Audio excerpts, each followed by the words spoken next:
12 March সংসদ অধিবেশন ডাকতে রাষ্ট্রপতিকে সুপারিশ প্রধানমন্ত্রীর, ওই দিনই ভাষণ দেবেন রাষ্ট্রপতি। বাংলাদেশের সঙ্গে সম্পর্ক শক্তিশালী করতে চায় ভারত, তিস্তা প্রকল্প বাস্তবায়নে প্রস্তুত চীন। জুলাই গণঅভ্যুত্থানে যাত্রাবাড়ীতে তাইম হত্যা মামলায় অভিযোগ গঠন, আনুষ্ঠানিক বিচার শুরু। উত্তরায় গৃহকর্ত্রী হত্যায় অভিযুক্ত গৃহকর্মী এবং স্বর্ণক্রেতা রবিউল গ্রেফতার, আসামিদের স্বীকারোক্তি।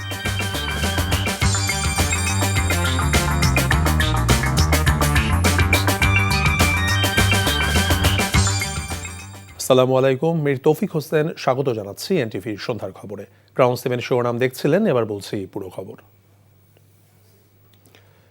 ত্রয়োদশ জাতীয় সংসদের প্রথম অধিবেশন বসছে আগামী 12 মার্চ। এই অধিবেশনে স্পিকার, ডেপুটি স্পিকার নির্বাচন করা হবে, ভাষণ দেবেন রাষ্ট্রপতি। এছাড়া অন্তর্বর্তী সরকারের আমলে জারি করা অধ্যাদেশগুলো উত্থাপন করা হবে বলে জানানো হয়েছে প্রথম অধিবেশনে। সচিবালয়ের সিনিয়র মন্ত্রীদের সঙ্গে প্রধানমন্ত্রী তারেক রহমানের বৈঠকে এসব সিদ্ধান্ত হয়। এছাড়া হযরত শাহজালাল আন্তর্জাতিক বিমানবন্দরে 3rd টার্মিনাল চালুর উদ্যোগ নিতে নির্দেশনা দিয়েছেন প্রধানমন্ত্রী। ইমরুল আহসানের রিপোর্ট। সময়মতো অফিসে পৌঁছে সবাইকে অবাক করলেন প্রধানমন্ত্রী তারেক রহমান। সপ্তাহের প্রথম কর্মদিবসে সকাল 9টা 5 মিনিটে সচিবালয়ে যান তিনি। সচিবালয়ে গিয়ে মন্ত্রী প্রতিমন্ত্রীরা কারা কারা অফিসে গেছেন তার খোঁজখবর নেন প্রধানমন্ত্রী। একই সাথে নির্দিষ্ট সময়ে অফিসে পৌঁছাতে সবাইকে নির্দেশনা দেন তারেক রহমান। অংশ নেন বেশ কয়েকটি গুরুত্বপূর্ণ বৈঠকে। সিনিয়র মন্ত্রীদের সাথে বৈঠকে সংসদ অধিবেশন নিয়ে বিস্তারিত আলোচনা হয়। সিদ্ধান্ত হয় রোজার মধ্যেই বসবে ত্রয়োদশ সংসদের প্রথম অধিবেশন। প্রধানমন্ত্রীর পরামর্শক্রমেই সংসদ অধিবেশন আহ্বান করবেন রাষ্ট্রপতি।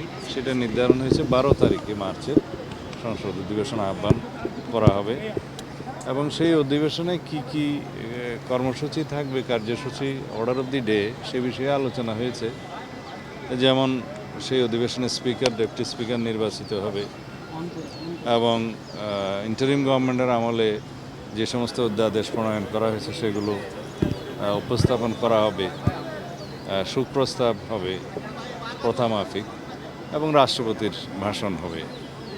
আর অন্যান্য যে সমস্ত বিষয় থাকবে সেগুলো পার্লামেন্টের রেগুলার যেগুলো জব সেগুলো। পুলিশের উচ্চ পর্যায়ে রদবদলের কথাও জানান স্বরাষ্ট্রমন্ত্রী। কিছু পরিবর্তন তো আসবে, একটু সময় দিলে। হযরত শাহজালাল আন্তর্জাতিক বিমানবন্দরের 3rd টার্মিনাল চালু নিয়ে সংশ্লিষ্ট মন্ত্রণালয়ের মন্ত্রী, প্রতিমন্ত্রী ও কর্মকর্তাদের সাথে আলাদা বৈঠক করেন প্রধানমন্ত্রী। কিভাবে এটাকে আমরা তাড়াতাড়ি করতে পারি সেটা নিয়ে কাজ চলছে। এখন নির্দিষ্ট কোনো টাইম দেওয়া যাবে না। কেন চালু হতেছে এটা তো ইন্টারিম গভর্নমেন্টের সময় ছিল, ওই সময় প্রশ্নটা তখন করতে পারতেন। কিন্তু এখন হলো যে আমাদের মাননীয় প্রধানমন্ত্রী চেষ্টা করছে এটাকে যাতে সামনে চালু করা যায়। এর আগে প্রধানমন্ত্রীর সাথে সৌজন্য সাক্ষাৎ করেন সৌদি আরবের রাষ্ট্রদূত ডক্টর আবদুল্লাহ জাফর এইচ বিন আবিয়া। বাংলাদেশ সৌদির বন্ধুত্বপূর্ণ সম্পর্ক ভবিষ্যতে নতুন উচ্চতায় উন্নীত হবে বলে আশা প্রকাশ করেন প্রধানমন্ত্রী তারেক রহমান। এদিকে স্বাস্থ্য ও পরিবার কল্যাণ মন্ত্রণালয়ের মন্ত্রী ও কর্মকর্তাদের সাথে প্রধানমন্ত্রীর বৈঠকে সুস্বাস্থ্যের বাংলাদেশ গঠনে বিস্তারিত আলোচনা হয়। Imrul Ahsan, NTV news, Dhaka. দুদেশের মানুষের স্বার্থে বাংলাদেশের সাথে সম্পর্ক শক্তিশালী করতে চায় ভারত, জানিয়েছেন ঢাকায় নিযুক্ত দেশটির হাইকমিশনার প্রণয় ভার্মা। অন্যদিকে ঢাকার সবার আগে বাংলাদেশ নীতিকে স্বাগত জানিয়েছে চীন। দেশটির রাষ্ট্রদূত ইয়া ওয়েন জানান, তিস্তা নদী প্রকল্পে কাজ করতে প্রস্তুত বেইজিং। পররাষ্ট্রমন্ত্রী খলিলুর রহমান এবং প্রতিমন্ত্রী শামা ওবায়েদের সঙ্গে সৌজন্য সাক্ষাৎ করেছেন ঢাকায় নিযুক্ত ভারত, চীন এবং পাকিস্তানের রাষ্ট্রদূত। রিপোর্টে আরও জানাচ্ছেন শফি মাহমুদ সাগর। নতুন সরকারের পররাষ্ট্রমন্ত্রী খলিলুর রহমান এবং প্রতিমন্ত্রী শামা ওবায়েদের সাথে সৌজন্য সাক্ষাৎ করেন ঢাকায় নিযুক্ত চীনের রাষ্ট্রদূত ইয়া ওয়েন। আলোচনায় দুদেশের কূটনৈতিক সম্পর্ক, শিক্ষা, স্বাস্থ্য, কর্মসংস্থান সহ নানা বিষয় উঠে আসে। ব্রিফিংয়ে চীনা রাষ্ট্রদূত দুদেশের সম্পর্ক নতুন উচ্চতায় উঠবে বলে আশা প্রকাশ করেন। জানান, তিস্তা নদীসহ দুদেশের স্বার্থ সংশ্লিষ্ট নানা প্রকল্পে ঢাকার সাথে কাজ করতে আগ্রহী বেইজিং। চীন দুদেশের সম্পর্কে তৃতীয় কোনো দেশের হস্তক্ষেপকে ভালো চোখে দেখবে না বলেও জানান ইয়া when. Definitely, Tista project, it is something we discussed with Bangladesh side for a long time. So China, we are stand ready. So we'll see, we are willing to work with new government to proceed with this project. I believe for our future, we understand that's new policy envisioned by Prime Minister Ms. Tariq Rahman, that is to have a more self-reliant, safe, humane and democratic Bangladesh. এরপর দুপুরে সৌজন্য সাক্ষাতের জন্য পররাষ্ট্র মন্ত্রণালয়ে আসেন ভারতীয় high commissioner প্রণয় ভার্মা। পররাষ্ট্রমন্ত্রী এবং প্রতিমন্ত্রীর সাথে প্রায় ৩০ মিনিট বৈঠক শেষে ব্রিফিংয়ে তিনি বলেন, গণতান্ত্রিক, প্রগতিশীল এবং অংশগ্রহণমূলক দেশ গড়তে বাংলাদেশের সাথে কাজ করতে চায় ভারত। ইঙ্গিত দেন দুদেশের ভিসা সংকট সমাধানের। We look forward to engaging with the new government in Bangladesh, that we want to strengthen our people-centric cooperation in all domains, working together in a positive, constructive and forward-looking manner and based on our mutual benefit and mutual interest. সবার শেষে বিকেলে পররাষ্ট্রমন্ত্রী এবং প্রতিমন্ত্রীর সাথে সৌজন্য সাক্ষাৎ করেন ঢাকায় নিযুক্ত পাকিস্তানের হাইকমিশনার ইমরান হায়দার। শফি মাহমুদ সাগর, এনটিভি নিউজ, ঢাকা। জুলাই অভ্যুত্থানে যাত্রাবাড়িতে শিক্ষার্থী ইমাম হাসান তাইম হত্যা মামলায় অভিযোগ গঠন করে বিচার শুরুর নির্দেশ দিয়েছেন আন্তর্জাতিক অপরাধ ট্রাইব্যুনাল ২। এদিকে সাবেক আইনমন্ত্রী আনিসুল হক এবং সালমান এফ রহমানের বিরুদ্ধে দুইজন আজ সাক্ষ্য দিয়েছেন। পরবর্তী সাক্ষ্য গ্রহণের জন্য ৩ মার্চ দিন ধার্য করা হয়েছে। রিপোর্ট করছেন হাসান জাভেদ। জুলাই আগস্ট আন্দোলনে রাজধানীর যাত্রাবাড়িতে ২০ জুলাই পুলিশের গুলিতে নিহত হন শিক্ষার্থী ইমাম হাসান তাইম।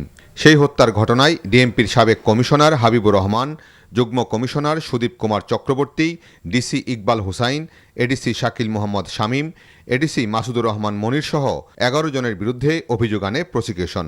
তবে এই মামলায় গ্রেফতার আছেন সাবেক পুলিশ পরিদর্শক আবুল হাসান ও এসআই শাহাদাত আলী। অন্যরা পলাতক আছেন। রোববার বিচারপতি নজরুল ইসলাম চৌধুরীর নেতৃত্বাধীন ট্রাইব্যুনাল ২ আসামিদের বিরুদ্ধে অভিযোগ গঠন করেন। মাননীয় ট্রাইব্যুনাল ১১ জন আসামির বিরুদ্ধে অভিযোগ গঠন করেছেন এবং পরবর্তী তারিখ দিয়েছেন সাক্ষ্য নির্ধারণের জন্য। এই মামলায় ২ জন আসামি গ্রেফতার হয়ে আদালতে আছেন। ২ জন আসামি আদালতে তাদের নির্দোষ দাবি করেছেন। এদিকে জুলাই অভ্যুত্থানে কারফিউ জারি এবং ব্যবসায়ীদের নিয়ে গণভবনে বৈঠক করে হত্যাকাণ্ডে উস্কানিসহ ৫ অভিযোগে সাবেক আইনমন্ত্রী আনিসুল হক ও ক্ষমতাচ্যুত প্রধানমন্ত্রী শেখ হাসিনার উপদেষ্টা সালমান এফ রহমানের বিরুদ্ধে করা মামলায় প্রথম দিনে ২ জন সাক্ষী সাক্ষ্য দিয়েছেন। ২০ জুলাই মিরপুর ১০ নম্বর এসেছিলেন কাঁচা বাজার করার জন্য উনার বড় ছেলে সিফাতকে নিয়ে। আওয়ামী লীগের নির্বিচারে গুলি বর্ষণ করে। তার একটি গুলি উনার সন্তান এই ১৮ বছর বয়সী সিফাতের মাথায় লেগে ওখানেই সে মারা যায়। মিরপুর ১০ নম্বরে ওনার বাড়িতে নিয়ে আসলে স্থানীয় আওয়ামী লীগের লোকজন তার ছেলেকে জানাজা করতে দেয়নি। আমাদের যে আসামিরা সালমান এফ রহমান এবং আনিসুল হক ওই ১৪ দলের মিটিংয়ে ছিল না, এই মর্মে পত্রিকায় রিপোর্ট হয়েছে। এইগুলো আমরা আজকে জমা দিয়েছি। এগুলো যখন প্রসিকিউশনের সাক্ষ্য ক্লোজ হবে দেন হয়তো আমরা এভিডেন্স আকারে কোর্টে নিয়ে আসবো আর কি। এছাড়া কুষ্টিয়ায় ৬ জনকে হত্যাসহ ৮ অভিযোগে জাসদ সভাপতি হাসানুল হক ইনুর মামলায় সাফাই সাক্ষ্য গ্রহণ শেষে সাক্ষীকে জেরা করেছে prosecution. Hasan Javed, NTV news, Dhaka. Family card দেওয়ার বিষয়ে কে কোন দর্শন, বর্ণ বা ধর্মের তা দেখা হবে না বলে জানিয়েছেন সমাজ কল্যাণমন্ত্রী ডাক্তার AJM জাহিদ হোসেন। আজ সচিবালয়ে সাংবাদিকদের কাছে তিনি এসব কথা বলেন। ফ্যামিলি কার্ড প্রদান বর্তমান সরকারের সর্বোচ্চ অগ্রাধিকার বলে উল্লেখ করেন মন্ত্রী। কাদেরকে এই কার্ড দেওয়া হবে তা নির্ধারণ করতে খুব শীঘ্রই মাঠ পর্যায়ে জরিপ পরিচালনা করা হবে বলেও জানান তিনি। জাহিদ হোসেন বলেছেন, সমাজের সবচেয়ে নিম্ন স্তরে বসবাস করা নারীদেরকে দিয়ে শুরু হওয়া কর্মসূচি ধীরে ধীরে উঁচু স্তরে নিয়ে আসা হবে। নাগরিকদের জাতীয় পরিচয়পত্রকে মূল ধরে এই কার্ডের কার্যক্রম চলবে উল্লেখ করে মন্ত্রী বলেছেন, এর সাথে টিসিবি কার্ডের কোনো সম্পর্ক নেই।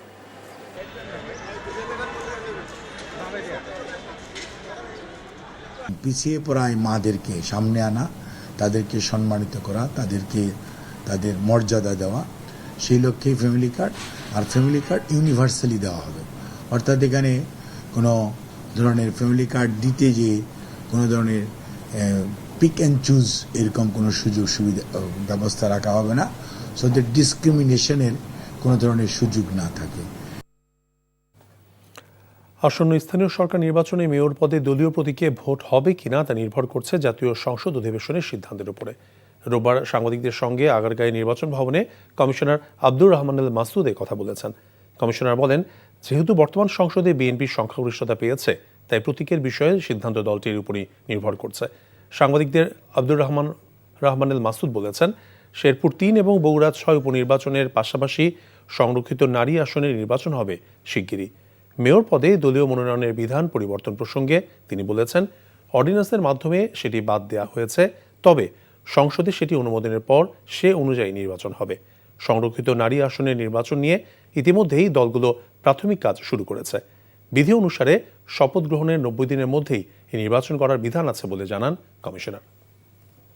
নির্বাচন যেগুলো বাকি রয়েছে দুটো, সেগুলো আমরা আশা করতেছি যে পহেলা বৈশাখের আগেই করার, কারণ পহেলা বৈশাখে সব সাধারণত ঝড় বৃষ্টি হয়, এর আগেই করার জন্য আমরা চেষ্টা করতেছি। যে অর্ডিন্যান্স করে যে মেয়র প্রার্থী যেটা পার্টি নমিনেটেড সেটা বাদ দেওয়া হয়েছে। এখন পার্লামেন্ট বসবে, পার্লামেন্ট বসার পর এই বিল যদি বা এই অর্ডিন্যান্স যদি রেটিফাই হয়, এটা রেটিফিকেশনের বিষয় আছে, তাহলে সেটা ওইভাবে হবে। আর যদি এটা পরিবর্তন হয় বা আগের অবস্থায় ফিরে যায় তাহলে একরকম। যশোরের সাবেক এমপি শেখ আফিল উদ্দিন এবং তার স্ত্রীর বিরুদ্ধে ৬২ কোটি টাকার বেশি অবৈধ সম্পদ অর্জনের অভিযোগে দুদকে মামলা হয়েছে। দুপুরে সেগুনবাগিচে সংবাদ সম্মেলনে কথা জানান দুদক মহাপরিচালক আখতার হোসেন। অভিযোগ সংশ্লিষ্ট মোসাম্মদ তাহেরা শোভা স্বামী শেখ আফিল উদ্দিন কর্তৃক জ্ঞাত আয়ের উৎসের সাথে অসঙ্গতিপূর্ণ ১৬ কোটি টাকারও বেশি মূল্যের সম্পদ অর্জন করার অপরাধ অনুসন্ধানকালে প্রমাণিত হয়। তার বিরুদ্ধেও দুর্নীতি দমন কমিশন আইন ২০০৪-এর ২৭(১) ধারায় আরও একটি মামলা রুজুর সিদ্ধান্ত গৃহীত হয়েছে। শেখ তামিম উদ্দিন এবং ছেলে আফনান উদ্দিনের নামে জ্ঞাত আয়ের উৎসের সাথে অসঙ্গতিপূর্ণ সম্পদ অর্জনের প্রাথমিক তথ্যাদি পাওয়ায় তাদের প্রতি দুর্নীতি দমন কমিশন আইন ২০০৪-এর ২৬(১) ধারায় সম্পদ বিবরণী দাখিলের আদেশ জারির সিদ্ধান্ত গৃহীত হয়েছে। এনসিপির সদস্য সচিব আখতার হোসেন বলেছেন, বিএনপি একদিকে ফ্যামিলি কার্ডের কথা বলে অন্যদিকে তাদের গুন্ডা বাহিনী দিয়ে বিরোধী দলীয় নেতাকর্মীদের বাড়িঘর ভাঙচুর করে। দুপুরে রংপুর ৪ আসনের হারাখাঁচ এলাকার নির্বাচন পরবর্তী সহিংসতায় আক্রান্ত এনসিপির দলীয় নেতাকর্মীদের বাড়িঘর পরিদর্শন শেষে এক সংবাদ সম্মেলনে তিনি এসব কথা বলেন। একদিকে বিএনপি ফ্যামিলি কার্ডের কথা বলে, একদিকে বিএনপির প্রার্থী ভরসা মানুষকে শাড়ি দেয়, অন্যদিকে বিএনপির কর্মীরা, ভরসার কর্মীরা, সন্ত্রাসীরা মানুষের পরিবারগুলোকে ভেঙে তছনছ করে দেয়। মানুষের জীবন জীবিকার যে উপকরণগুলো আছে সেগুলো তারা লুটপাট করে নিয়ে যায়। সেনাবাহিনীর কয়েকটি শীর্ষ পদে রদবদল করা হয়েছে। আজ সেনা সদর থেকে সংক্রান্ত আদেশ জারি করা হয়। প্রতিরক্ষা মন্ত্রণালয় সূত্রে এ তথ্য জানা গেছে। সেনাবাহিনীর চিফ অফ জেনারেল স্টাফ হিসেবে নিয়োগ পেয়েছেন লেফটেন্যান্ট জেনারেল মাইনুর রহমান। এদিকে প্রতিরক্ষা গোয়েন্দা মহাপরিদপ্তর ডিজিএফআই প্রধান হচ্ছেন ব্রিগেডিয়ার জেনারেল কায়সার রশিদ চৌধুরী। নতুন প্রিন্সিপাল স্টাফ অফিসার হিসেবে নিয়োগ পেয়েছেন মেজর জেনারেল মীর মুশফিকুর রহমান। বর্তমান principal staff officer lieutenant general SM. Kamrul হাসানকে পররাষ্ট্র মন্ত্রণালয়ে বদলি করা হয়েছে। পাকিস্তান সিরিজের আগে বিসিএলকে প্রস্তুতির বড় সুযোগ হিসেবে দেখছেন নর্থ জোনের অধিনায়ক নাজমুল হোসেন শান্ত। পাশাপাশি এতে জাতীয় দলের আশেপাশে থাকা খেলোয়াড়রাও নিজেদের প্রমাণ করার সুযোগ পাবেন বলে মনে করেন তিনি। খেলোয়াড়দের পরখ করার সুযোগ পাচ্ছেন। এছাড়া বিসিএলের পারফরমেন্সের উপর ভিত্তি করেই পাকিস্তান সিরিজের দল গোছানোর পরিকল্পনা মোহাম্মদ আশরাফুলের। নিলয় মজুমদারের ডেস্ক রিপোর্ট। রোববার প্রধান নির্বাচক হিসেবে দায়িত্ব বুঝে পেয়েছেন হাবিবুল বাশার। পাকিস্তান সিরিজের প্রস্তুতির সঙ্গে তার জন্য দল নির্বাচনের কাজটাও সহজ করে দিতে যাচ্ছে সোমবার থেকে শুরু হতে যাওয়া বিসিএল। উদ্বোধনী ম্যাচে শহীদ চান্দু স্টেডিয়ামে সকাল ৯টায় মুখোমুখি হবে উত্তরাঞ্চল ও পূর্বাঞ্চল। একই সময়ে রাজশাহীতে লড়বে মধ্যাঞ্চল ও দক্ষিণাঞ্চল। ২০২৫ সালে বাংলাদেশের হয়ে ওয়ানডেতে তৃতীয় সর্বোচ্চ রান করা শান্ত বিসিএলকে দেখছেন প্রস্তুতির বড় সুযোগ হিসেবে। খুব ভালো একটা টুর্নামেন্ট প্রিপারেশনের জন্য, পাশাপাশি যারা নতুন কিছু ক্রিকেটার ওখানে খেলার হয়তো সুযোগ পাবেন বা যারা ডোমেস্টিক রেগুলার খেলছেন তাদের জন্য একটা বড় অপরচুনিটি। আমার মনে হয় প্রত্যেকটা ক্রিকেটারের জন্য খুব ভালো একটা অপরচুনিটি। প্রিপারেশনের দিক থেকে আমার মনে হয় যে ভালো একটা অপরচুনিটি। আমরা যদি এই টুর্নামেন্টে ভালোভাবে খেলতে পারি, ভালো প্রিপারেশন নিয়েই আমরা পাকিস্তান সিরিজে যেতে পারবো। এদিকে বিসিএল পারফরমেন্সের উপর ভর করেই পাকিস্তান সিরিজের দল গোছানো হবে বলে ইঙ্গিত দিয়েছেন মোহাম্মদ আশরাফুল। বাংলাদেশের হেড কোচ ফিল সিমন্স ও পেস বোলিং কোচ শন টেটও উপস্থিত থাকবেন ম্যাচ ভেন্যুতে। বিসিএলটা ভালো করে তারপর পাকিস্তান সিরিজ থেকে আমাদের স্টার্ট হবে। আপনারা জানেন যে 2027 ওয়ার্ল্ড কাপ খেলতে হলে আমাদের টপ 7-8-এ থাকতে হবে। সেইটা একটা প্রত্যেকটা সিরিজ, প্রত্যেকটা ম্যাচ আমাদের জন্য ইম্পর্টেন্ট। এটা নিয়ে চিন্তা করছি যে কীভাবে 2027 ওয়ার্ল্ড কাপ আমরা স্ট্রেট খেলতে পারি। ভারত ও শ্রীলঙ্কায় টি-20 বিশ্বকাপ শেষ হওয়ার পরদিনই ওয়ানডে সিরিজ খেলতে বাংলাদেশে আসবে পাকিস্তান। নীলা মজুমদার, এনটিভি স্পোর্টস ডেস্ক। খেলার মাঠের সংকট কাটিয়ে উঠতে দ্রুতই কার্যকরী পদক্ষেপ নিতে চান যুব ক্রীড়া প্রতিমন্ত্রী আমিনুল হক। শুধু ঢাকা নয়, জেলা শহরগুলোর প্রশাসকদের সাথেও এ বিষয়ে আলোচনায় বসবেন তিনি। এছাড়া সাংবাদিকদের সঙ্গে মত বিনিময় সভাতে স্কুল পর্যায়ে কোনো কোনো খেলা পাঠ্যক্রমে যুক্ত হতে পারে এ বিষয়ে পরামর্শ চেয়েছেন প্রতিমন্ত্রী। গ্রামীণ জনপদ সহ আমাদের ঢাকা মহানগরীতে খেলার মাঠের অনেক অভাব রয়েছে এবং সেই বিষয়গুলো নিয়েও আমরা আমাদের সিটি কর্পোরেশন থেকে শুরু করে আমাদের বিভিন্ন জেলা পর্যায়ে যে খেলার মাঠের যে অভাব সেগুলো আমরা সংশ্লিষ্ট প্রত্যেকটি জেলার ডিসিদের সাথে কথা বলে কিভাবে আমরা দ্রুত এই খেলার মাঠ তৈরি করে আমরা যাতে আমাদের ওই এলাকার তরুণ এবং যুবকদের জন্য খেলার মাঠ উন্মুক্ত করে দিতে পারি সেই পরিকল্পনাগুলো আমরা নিব। এই ছিল সন্ধ্যার খবরে। এই খবরের ভিডিও সহ আপডেট জানতে ভিজিট করুন এনটিভি অনলাইন www.ntvbd.com। এছাড়াও এনটিভির জনপ্রিয় সব অনুষ্ঠান এবং খবরের আপডেট জানতে ভিজিট করুন আমাদের ইউটিউব এবং ভেরিফাইড ফেসবুক পেজ। রাত 10:30 রাতের খবর দেখার আমন্ত্রণ রইল। ধন্যবাদ সবাইকে।